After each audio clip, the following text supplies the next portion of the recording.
Dead Men Tales is brought to you by SupplyHouse.com, the easy way to order HVAC, plumbing, and electrical parts. Shop online, find a wide selection of products from industry-leading brands, and get fast delivery anywhere in the U.S.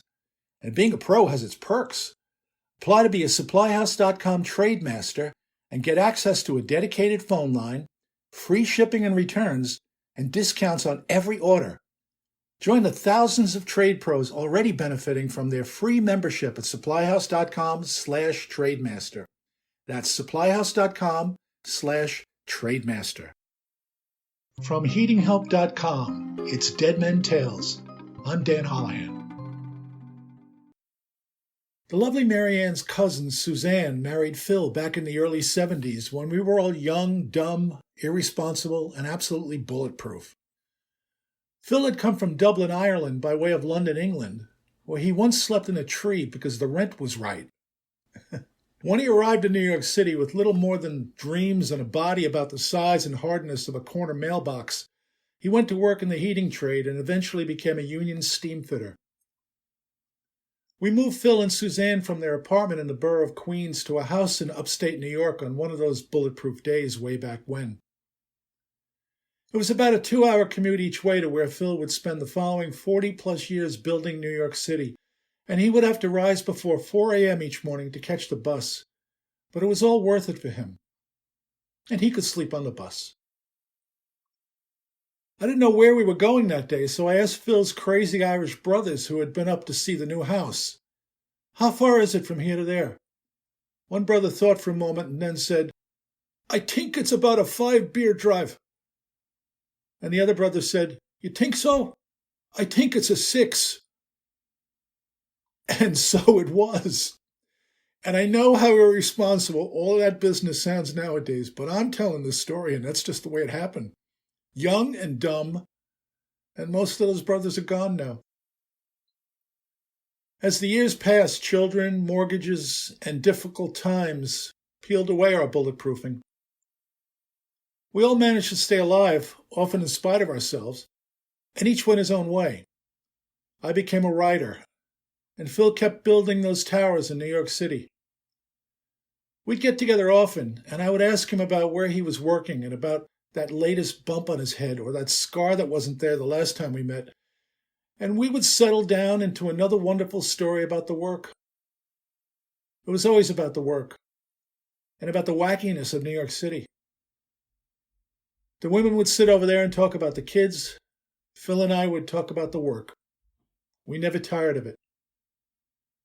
At one point, Phil was teamed with a fitter who had been born in Italy. Phil told me that this guy had an accent you could pour over a plate of spaghetti. One day they're on a job and the guy says, "Phil, you got it a ham and cheese?" So Phil, who had a brogue that takes some getting used to, shrugs and says, "Ham and cheese? I'm not sure. I think Sue might have packed me tuna fish today." And he goes to look in his lunch pail. The Italian guy says, "No, Phil, no ham and a chiz. Ham and a chiz." And he makes a hammer hitting a chisel gesture. "Ham and a chiz. You got the ham and a chiz."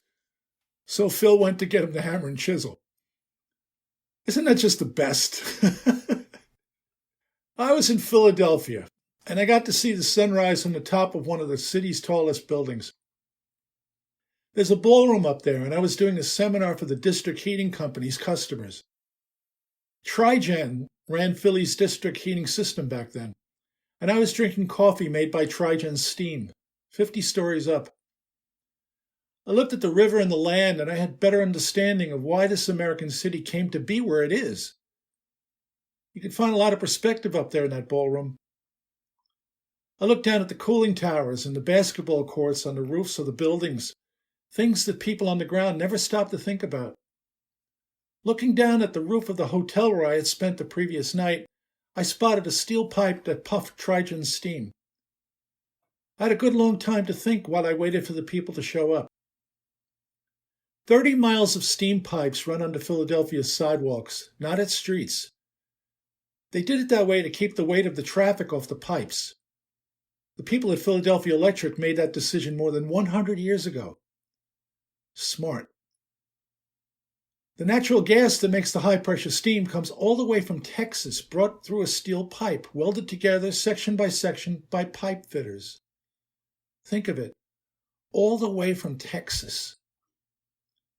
I visited the Philly steam plant some years ago and touched the end of that pipe. It made me smile, and I hugged it. I looked out the window and I watched the steam puff from the pipe that connects to a flash tank somewhere in the hotel where I had slept, and I remembered a story Phil had told me a few years ago. He and his partner were working at Columbia Presbyterian Hospital, where they use steam for just about everything, and have done so for as long as anyone can remember. There are so many ways to use steam, and when the pipes are in a building that's as busy as a hospital, it's difficult, if not impossible, to shut it all down to work on it. So steam fitters like Phil often face challenges. "Donnie," he said, "they had this 12-inch flash line that stuck up out of the roof and parts of it had corroded over the years. We had to change that line, but there was no way we could shut down all the things that were flashing into that pipe, and no one was even sure where the valves were." When you use high-pressure steam, you get condensate from the steam traps, and that condensate is about the same temperature as the steam that's going into the equipment. Some of that extremely hot condensate flashes right back into steam when it leaves the trap, and that's where the flash tank comes in. It gives the flash steam a place to let loose without back pressuring the other traps. Flash steam is what you'll see coming from those pipes that stick out of the tops of big buildings. "There was no place for a crane, Danny, so we had to rig scaffolding and hump these 4 5-foot-long sections of 12-inch pipe up the scaffold and weld them in place while the steam was coming up from the hospital. It was tough." "How much did each pipe section weigh?" I asked. "About 250 pounds, he said. "And you did this while the steam was coming out of the top of the pipe?" "We did. And that was the worst part. It was a very hot summer day. It was about 130 degrees up there." "But you got it done." Phil shrugged and laughed. "We had no choice, Danny. That's the thing. We had to get it done. We had no choice. So we just did it."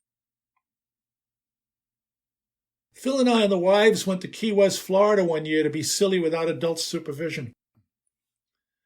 We were sitting one night in the Hog's Breath Saloon eating food that's not good for anyone and drinking cold beer. These 20-something bulletproof guys were at the next table. It was their first stop in a traveling bachelor party, and we struck up a conversation with them. "So what do you fellas do?" Phil asked. "I'm a lawyer," the guy closest to Phil said, "and he's a chemical engineer. That guy over there is a real estate appraiser, and he's a cop." I hoisted my glass to them and said to the bridegroom, "Let's hope you won't need either the cop or the lawyer tonight," and we all had a good laugh. "What do you do?" the lawyer asked Phil. "I'm a steam fitter in New York City," Phil said. "Steam fitter? What the hell is that?" The lawyer looked at his mates. "You guys ever hear of a steam fitter?" They all shook their heads. Even the engineer shook his head, and the real estate guy as well. "What does a steam fitter do?" the young lawyer asked. "I work on the pipes in the big buildings," Phil said. "Interesting," the lawyer said. "You mean like the skyscrapers?" "Yes, the pipes in the big buildings, like the places where you work. I put the pipes in there." "No one ever thinks about stuff like that," the lawyer said. "I think about it all the time," Phil said, taking a pull on his beer. "Interesting," the lawyer said, and turned back to his mates.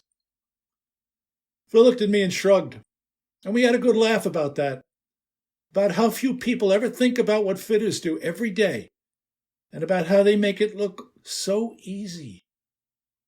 Yeah, we had a good laugh about that. Here's to the unsung heroes. Hope you liked that story, and if you did, please share it. And if you haven't already, please subscribe to this podcast. I have many more Dead Men Tales to share with you, and I appreciate you taking the time to listen. It means a lot. Thanks.